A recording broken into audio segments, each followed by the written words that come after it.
చేసైనా సరే, దీక్షలు చేసైనా సరే, ప్రాణాలకు తెగించైనా సరే కడప స్టీల్ ఫ్యాక్టరీ సాధించుకుంటాం. ఎందుకంటే ఇది రాజశేఖర్ రెడ్డి గారి కళ, ఇది ఆంధ్ర రాష్ట్ర ప్రజల హక్కు. మరొకసారి కేంద్ర ప్రభుత్వానికి, రాష్ట్ర ప్రభుత్వానికి అల్టిమేటం ఇస్తున్నాం.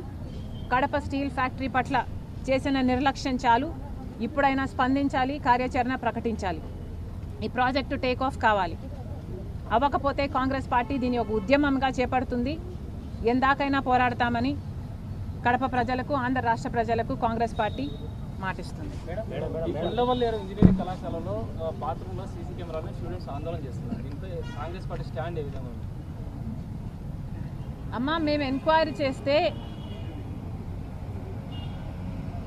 ఇది ఒక ఫేక్ న్యూస్ మాత్రమే అని, కెమెరాలు లేవు అని